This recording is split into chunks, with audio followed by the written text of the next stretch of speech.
अभी यहाँ मैं बसेस देख रहा था कल, तो हमारे यहाँ मैं मजाक में कहता था कि जहाँ हॉर्न छोड़कर सब बचता है। और आपका तो बहुत अच्छा है कि टप पर बैठे हुए लोग नहीं मिले। बिहार यूपी में मनोज जी जहाँ से आए वहाँ टप पर लोग बैठते हैं। तो पब्लिक ट्रांसपोर्ट को हमने निगलेक्ट किया है। अब एयर कंडीशन इलेक्ट्रिक पर चलने वाली बसेस जम्मू कश्मीर में आप शुरू करिए। ये मैं ट्रांसपोर्ट मिनिस्टर करके आपको कह रहा हूँ, और ये सस्ता है, टिकट आधा होगा। वो है ब्रॉडगेज मेट्रो, और वो तो यहां संजीवनी होगी। उसकी स्पीड गाड़ी की 140 किलोमीटर प्रति घंटा है। मैं आपसे 1 रुपया नहीं मांगता। पहली बात तो ऐसी कि मेरे पास इतना पैसा है कि मेरा पहला विभाग है कि मैं 40 लाख करोड़ के काम कर चुका हूं और मैं पैसे खड़ा कर सकता हूं। मुझे आपसे और कश्मीर के लिए काम करना चाहता हूं, और वो करके अगर आप मुझे देंगे तो जितनी रोपवे, केबल कार, फर्नाकुलर आपको कश्मीर में बनानी है उतनी बनाने के लिए मैं तैयार हूं, आपको सहयोग करने के लिए तैयार हूं। और निश्चित रूप से इससे बहुत टूरिज्म बढ़ेगा। अभी तो जो टेस्ला कार परसों मेरे घर पर लाई गई थी, तो वो एलन मस्क मुझे मिले थे, उन्होंने वो हाइपर लूप बनाया। तो मेरे पास अब जगह है 120 मीटर बीच की, दिल्ली मुंबई के बीच में। तो मैं दिल्ली से जयपुर इलेक्ट्रिक हाईवे बना रहा हूं। जैसे रेलवे इलेक्ट्रिक पर जाती है वैसे ट्रक जाएंगे। अभी उसका काम नहीं शुरू हुआ, उस पर काम कर रहे हैं। और हाइपर लूप किया तो 2 घंटे में दिल्ली से मुंबई चले जाएंगे। और उसमें सबसे अच्छी बात है कि मैं जम्मू कश्मीर की सरकार को कोई पैसा नहीं मांग रहा हूं। मुझे जरूरत ही नहीं आपसे पैसा मांगने की, क्योंकि पैसा कैसे खड़े करना इसका मैं एक्सपर्टाइज हूं, मेरे पास है। कल मैं गुलमर्ग गया था, तो जाते समय काफी ऑब्जर्व कर रहा था। पिछले बार भी मैं गया था। तो यहाँ मुझे 2 सुझाव देने, क्योंकि ट्रांसपोर्ट मंत्री मैं हूं। यहाँ की बसेस मुझे अच्छी नहीं लगी। अभी हमने electric, ethanol, methanol, biodiesel, CNG इस पर बसेस लाई है, और ये पेट्रोल डीजल को समाप्त करना चाहिए। इससे बहुत पोल्यूशन तैयार होता है। और बीइंग ए ट्रांसपोर्ट मिनिस्टर, मैं अथॉरिटी से ये कह सकता हूँ कि पब्लिक ट्रांसपोर्ट और इलेक्ट्रिसिटी ये अब सबसे बड़ा उपयोग का काम साधन है। और प्रधानमंत्री ने मुझे ropeway, cable car, funicular railway, public transport, electricity इसकी सबकी जिम्मेदारी दी है। मैं आपसे 1 रुपया नहीं मांगता। पहली बात तो ऐसी कि मेरे पास इतना पैसा है कि मेरा पहला विभाग है कि मैं 40 लाख करोड़ के काम कर चुका हूं और मैं पैसे खड़ा कर सकता हूं। मुझे आपसे और कश्मीर के लिए काम करना चाहता हूं।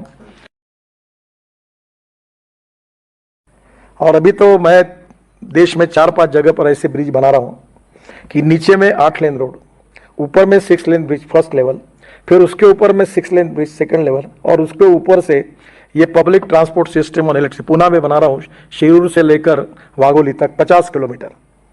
चेन्नई में बना रहे हैं। मैंने खुद नागपुर में अपने शहर में, मेरी कॉन्स्टिट्यूंसी में, नीचे में रोड, ऊपर में ब्रिज और ऊपर में मेट्रो। तो ये टेक्नोलॉजी बहुत बदली हुई है। तो आपके यहाँ भी हम लोग इसका सबका उपयोग करना चाहते हैं। तो ये रोप वे, केबल कार, फर्निकुलर रेलवे की, जैसे मनोज जी हिमाचल प्रदेश ने जो पॉलिसी पास की वो आप बुला लीजिए, और वो करके अगर आप मुझे देंगे तो जितनी रोपवे, केबल कार, फर्नाकुलर आपको कश्मीर में बनानी है उतनी बनाने के लिए मैं तैयार हूं, आपको सहयोग करने के लिए तैयार हूं। और निश्चित रूप से इससे बहुत टूरिज्म बढ़ेगा और जम्मू कश्मीर के अनेक युवाओं के हाथों को रोजगार मिलेगा। हम कटरा में अभी इंटरमोडल स्टेशन बना रहे हैं, आपने ही सहयोग दिया है। बहुत बड़ा स्टेशन बना है। वहाँ हम लोग लॉजिस्टिक पार्क बना रहे हैं, बस पोर्ट बना रहे हैं, वहाँ पार्किंग प्लेस बना रहे हैं, काफ़ी सुंदर बना रहे हैं। और ये आपके सब स्टेशन के लिए मैंने मनोज कुमार जी को जो बैठे यहाँ उनको कहा कि मुझे ऐसा आर्किटेक्ट नहीं चाहिए। तो हबीब खान करके हिंदुस्तान के आर्किटेक्ट एसोसिएशन के ऑल इंडिया के प्रेसिडेंट हैं, वो मेरे मित्र थे, और वो यहाँ आके गए श्रीनगर, और आपके पूरे रोड साइड एमिनिटीज़ और कटरा से लेकर सब डिज़ाइन करने के लिए मैंने उनको कहा। और उनके जो डिज़ाइंस हैं आज मनोज कुमार जी जाने के पहले आपको दिखा देंगे। इतने सुंदर डिज़ाइंस बनाए हैं कि ये वर्ल्ड प्राइड की जगह से डिज़ाइंस बनाए हैं। तो मैं आपको ये निश्चित रूप से जम्मू श्रीनगर में भी, यहाँ मैं कल कुछ व्यापारियों से मिला मुझे रास्ते में, तो कह रहे थे हमारा लॉजिस्टिक्स ये नहीं है, कॉस्ट बढ़ती है। तो मैंने कहा कि मैं आपकी लॉजिस्टिक कॉस्ट 2 साल के अंदर कम कर दूंगा। बस पोर्ट यानी बस स्टेशन, अभी यहाँ मैं बसेस देख रहा था कल, तो हमारे यहाँ मैं मजाक में कहता था कि जहाँ हॉर्न छोड़कर सब बचता है। और आपका तो बहुत अच्छा है कि टप पर बैठे हुए लोग नहीं मिले। बिहार यूपी में मनोज जी जहाँ से आए वहाँ टप पर लोग बैठते हैं। तो पब्लिक ट्रांसपोर्ट को हमने निगलेक्ट किया है। अब एयर कंडीशन इलेक्ट्रिक पर चलने वाली बसेस जम्मू कश्मीर में आप शुरू करिए। ये मैं ट्रांसपोर्ट मिनिस्टर करके आपको कह रहा हूं। और ये सस्ता है, टिकट आधा होगा, क्योंकि एक बेस्ट की डीजल की बस जब मुंबई में चलती है तो 115 रुपए किलोमीटर उसका खर्चा है। वो मैंने 100% बायो इथेनॉल पर चलाई, जो गन्ने के जूस से होता है। नागपुर में 35 बसेस चली, उसकी कॉस्ट 78 रुपीज पर किलोमीटर है। और जो इलेक्ट्रिक पर चलती है, पूना में अभी बसेस आई इलेक्ट्रिक की, कल परसों में पूना में ही था, कोल्हापुर कराड़ में वो बसेस मैंने देखी, वो मैंने ही लाई। वो बसेस की 50 रुपए पर किलोमीटर कॉस्ट है। तो जम्मू कश्मीर की जनता टिकट रेट 25% कम करके 100%, अब एयर कंडीशन की यहाँ जरूरत नहीं है, पर लग्जरी बस में बैठ सकती है। और इसलिए आप इसको निश्चित रूप से करिए। और दूसरी एक योजना जो मैंने अपने नागपुर शहर में पहली बार, आप रेलवे मंत्री थे, रेलवे से क्लियर की है, वो है ब्रॉडगेज मेट्रो। और वो तो यहाँ संजीवनी होगी, उसकी स्पीड गाड़ी की 140 किलोमीटर प्रति घंटा है। और वो जो मेट्रो है 6 डब्बे की है, 2 इकोनॉमी क्लास, 2 बिजनेस क्लास और 4 इकोनॉमी क्लास। और जम्मू कश्मीर में जो ट्रैवल एजेंट है उन्हीं को दो, प्रकाश ट्रैवल, कोई इसकी ट्रैवल, अकबर ट्रैवल, उसकी वही खरीद लेगा। नागपुर में हमने 100 मेट्रो ऐसी अब खरीदने का निर्णय कर दिया। मेट्रो की कॉस्ट 30 करोड़ है और ये प्राइवेट, 1 रुपए की इन्वेस्टमेंट नहीं इसमें। हमारी जो ब्रॉडगेज मेट्रो बनती है उसकी हमारी कॉस्ट 380 करोड़ रुपए पर किलोमीटर है। और जो मेट्रो मैं अब तैयार कर रहा हूँ, जिसकी अनुमति रेलवे मंत्रालय ने दी, वो उसकी 1 करोड़ रुपए भी पर किलोमीटर कॉस्ट नहीं, मैं 900 किलोमीटर की बना रहा हूँ।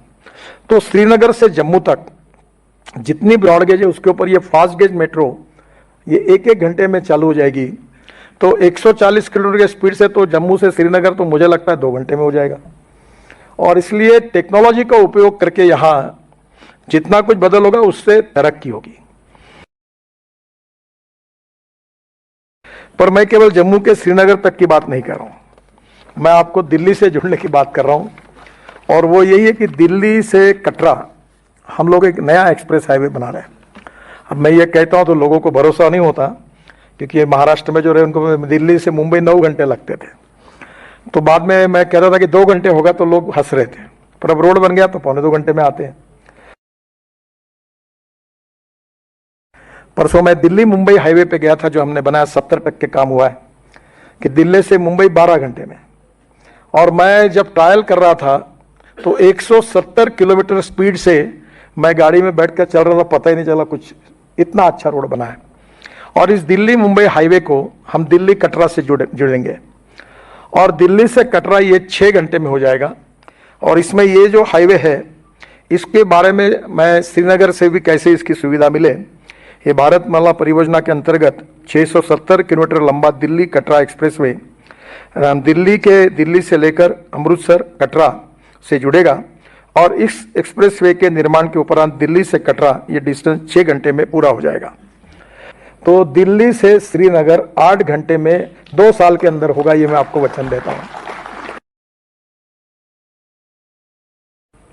ये एक्सप्रेसवे बनने से मैं इसलिए आपको ये बात बता रहा हूं कि वर्ल्ड में हमारे हिंदुस्तान की लॉजिस्टिक कॉस्ट 17% है, यूरोपियन कंट्री में लॉजिस्टिक कॉस्ट 12% है और चाइना में 8% है, और अमेरिका में और वेस्टर्न विशेष रूप से यूरोपियन कंट्री में 12% है, और हमारी 16-17% जाती है, जिससे हमारा एक्सपोर्ट नहीं होता। हम एक्सपोर्ट कर सकते, इतनी अच्छी हमारी क्वालिटी है, प्रोडक्ट है, पर यहाँ से पोर्ट में ले जाने तक इतना दिन लगते हैं, इतना पैसा लगता है, लॉजिस्टिक कॉस्ट के कारण तकलीफ है। तो ये लॉजिस्टिक कॉस्ट को कम करना, ये ट्रांसपोर्ट मंत्री के नाते हमने पहली प्रायोरिटी दी है। और इसलिए अब दिल्ली, यहाँ से श्रीनगर से मुंबई, ये आप 19 से 20 घंटे में आप कार से जाओगे और 30 से 35 घंटे में ट्रक चला जाएगा डायरेक्ट हमारे JNPT पोर्ट पर, और कांडला में उससे भी कम इसमें चला जाएगा। तो लॉजिस्टिक कॉस्ट कम होगी तो कॉस्ट कम होगी, और कॉस्ट कम होगी तो एक्सपोर्ट में इकोनॉमिक वायबिलिटी आएगी। और इसलिए निश्चित रूप से ये इकोनॉमिक ग्रोथ के लिए आवश्यक है, टूरिज्म के लिए भी आवश्यक है। तो एक मेरा आपसे सुझाव है कि अब ये जो हिल स्टेशन है इसको आप अच्छे आर्किटेक्ट से इसका टाउन प्लानिंग जैसा डिजाइन कर लो। कल मुझे गुलमर्ग में भी देखने को मिला कि जिस प्रकार का क्लीननेस यूरोपियन स्विट्जरलैंड में मिलता है वैसा नहीं है। तो आप उस प्रकार का डिजाइन करके, क्योंकि इस सब के पीछे एक ही विचार है कि जम्मू कश्मीर के जवान लोगों के हाथों को काम कैसे मिले। और टूरिज्म ही ऐसा सेक्टर है कि जिसमें 48% कैपिटल इन्वेस्टमेंट, ये केवल एम्प्लॉयमेंट पोटेंशियल क्रिएट करने के लिए होती है, जिससे गरीबी दूर होगी, रोजगार मिलेगा, इन्वेस्टमेंट आएगी, समृद्धता और संपन्नता आएगी। अभी 12 लाख करोड़ का हमारा इंपोर्ट है पेट्रोल डीजल का, और मैं ये विश्वास रखता हूं कि देश का किसान ये सब डीजल पेट्रोल का पर्याय दे सकता है। मैं ये नौ से बोल रहा हूं, अब सब लोग देश में बोल रहे हैं, सब इसको मान्य कर रहे हैं। तो जम्मू कश्मीर में इलेक्ट्रिक एज ए फ्यूल, क्योंकि हाइड्रो प्रोजेक्ट के कारण इलेक्ट्रिक अवेलेबल है, अभी सोलर की पावर 1 रुपया 90 पैसे यूनिट मिल रही है। तो मुझे लगता है कि इलेक्ट्रिक बेस्ड ट्रांसपोर्ट जो होगा वो यहाँ फायदे में होगा। तो यहाँ कल मैं उनको पूछ रहा था कि हमारे देश में, वर्ल्ड में, न्यूजीलैंड से एप्पल क्यों आते हैं, हमारे यहाँ साइबेरिया से क्यों आते हैं? तो उन्होंने कहा कि मैंने बोला वो हम अभी करेंगे। तो बोले एक पेड़ की कीमत 1400 रुपये है। तो मेरा एलजी साहब से अनुरोध है कि बायोटेक्नोलॉजी का उपयोग करके अगर हमारे किसानों को ये जो वर्ल्ड स्टैंडर्ड के जो एप्पल है, देखो हिंदुस्तान में वो वर्ल्ड में हो, क्वालिटी के सिवाय पर रहे नहीं, और क्वालिटी अच्छी तैयार करने के लिए रिसर्च की आवश्यकता है। तो यहाँ निश्चित रूप से मनोज जी, अगर ये सस्ते में मिले और यहाँ की क्वालिटी इंटरनेशनल स्टैंडर्ड में सबसे बढ़िया होगी तो एक्सपोर्ट में काफी रेट मिलेंगे। अभी तो जो टेस्ला कार परसों मेरे घर पर लाई गई थी, तो वो एलन मस्क मुझे मिले थे, उन्होंने वो हाइपर लूप बनाया। तो मेरे पास अब जगह है 120 मीटर बीच की, दिल्ली मुंबई के बीच में। तो मैं दिल्ली से जयपुर इलेक्ट्रिक हाईवे बना रहा हूं, जैसे रेलवे इलेक्ट्रिक पर जाती है वैसे ट्रक जाएंगे। अभी उसका काम नहीं शुरू हुआ, उस पर काम कर रहे हैं। और हाइपर लूप किया तो 2 घंटे में दिल्ली से मुंबई चले जाएंगे। तो टेक्नोलॉजी का उपयोग करके हम हमारे लोगों का जीवन सस्टेनेबल कैसे कर सकते हैं। और उसमें सबसे अच्छी बात है कि मैं जम्मू कश्मीर की सरकार को कोई पैसा नहीं मांग रहा हूं, मुझे जरूरत ही नहीं आपसे पैसा मांगने की, क्योंकि पैसा कैसे खड़े करना इसका मैं एक्सपर्टाइज हूं, मेरे पास है।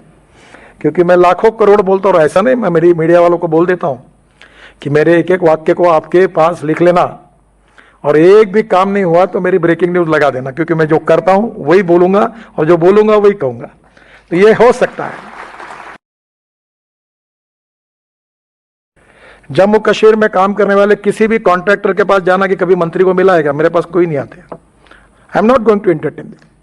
क्वालिटी के साथ कॉम्प्रोमाइज नहीं। कल बहुत अच्छा रोड बनाया, यहाँ के कॉन्ट्रैक्टर ने बनाया, जो मैं कल 12 किलोमीटर हमारे NHAIDCL ने वो जो गुलमर्ग का रोड बनाया, बहुत सुंदर बनाया। मैंने उसको बुलाकर पीठ पे हाथ रखा उसका, और एक आधा कॉन्ट्रैक्टर अच्छा नहीं काम करता तो उसकी धुलाई करने के लिए मैं आगे पीछे नहीं देखता।